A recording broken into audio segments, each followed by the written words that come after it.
तुझे लगता है कि वो कुछ करेगा? दिया, अरे दिया कहाँ गुम है?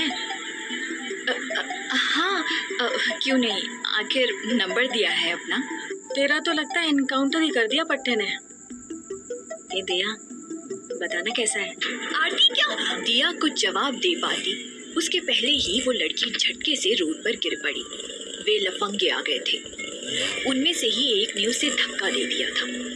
वो अश्लीलता से हंसते हुए उनके चक्कर काटने लगे।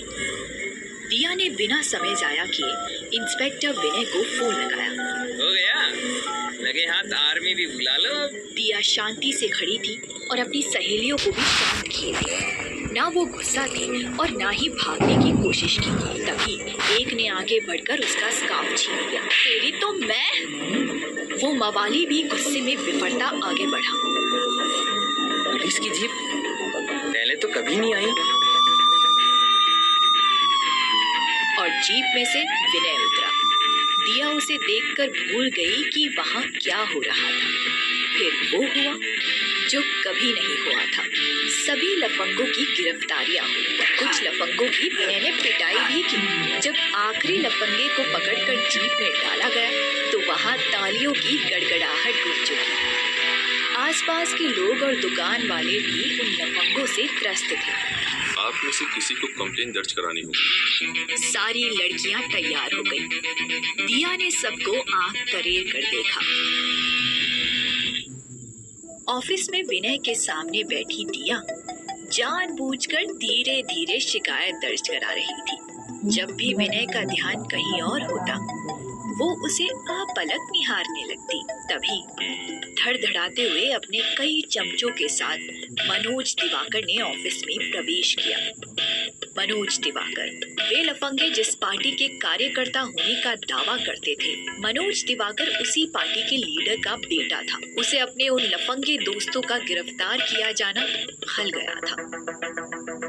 दूसरी तरफ इंस्पेक्टर विनय भी बहुत ईमानदार और कर्मठ था। 3 साल की नौकरी की अवधि में ही 3 बार ट्रांसफर हो चुका था। मेरे आदमियों को अभी कभी लॉकअप से बाहर निकालो। अगर नहीं निकाला तो? जानते नहीं मैं किसका बेटा हूँ? ये तो मैं जानता हूँ, लेकिन तुम नहीं जानते कि मैं कौन हूँ। अधिक पुलिस या रौब दिखाया तो अच्छा नहीं होगा तुम्हारी नौकरी के लिए, समझे? और तुमने अपने पिता का रौब झाड़ा तो ये अच्छा नहीं होगा तुम्हारी सेहत के लिए। दफा हो जाओ, नहीं तो मैं तुम्हें भी गिरफ्तार कर लॉकअप में डाल दूंगा। विनय के तेवर देखकर मनोज दिवाकर ने वहाँ से खिसकने में ही अपनी भलाई समझी। जा रहा हूँ इंस्पेक्टर, लेकिन तुम्हें नहीं छोड़ूंगा। आज के तुम्हारे व्यवहार की सजा तुम्हें जरूर मिलेगी। लेकिन जाते जाते भी अपनी अकड़ दिखा गया। अरे चाचा। दिया मुक्त भाव से लगातार इंस्पेक्टर विनय को देखती जा रही थी। Hello madam. हाँ, दरअसल मैं मनोज दिवाकर और उसके लफंगे दोस्तों के प्रति आपके रुख से काफी प्रभावित हुई। आपने हम लड़कियों की हेल्प करके एक नेक काम किया है। ये मेरी ड्यूटी है मैडम। देश के हर एक नागरिक को बराबर सुरक्षा देना पुलिस का कर्तव्य है। थैंक्स, अब चलती हूँ। बाय। बाय।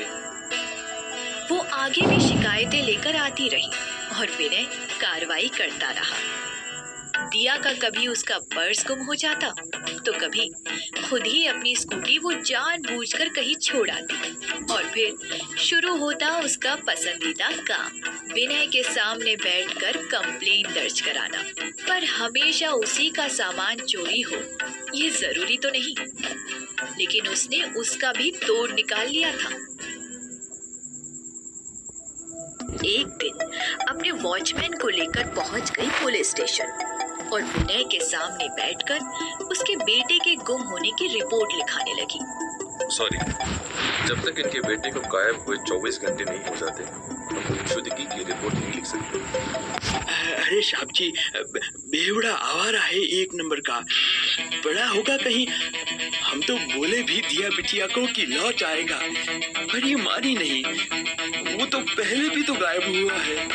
ओह, लेकिन आपने मुझे नहीं बताया था कि वो पहले भी गायब हो चुका है। अच्छा, ठीक है, मैं 24 घंटों के बाद आती हूँ। देख लीजिएगा सर, 24वां घंटा बीतेगा भी नहीं और वो फिर से यहाँ होगी। विनय उसे जाते देखता रहा।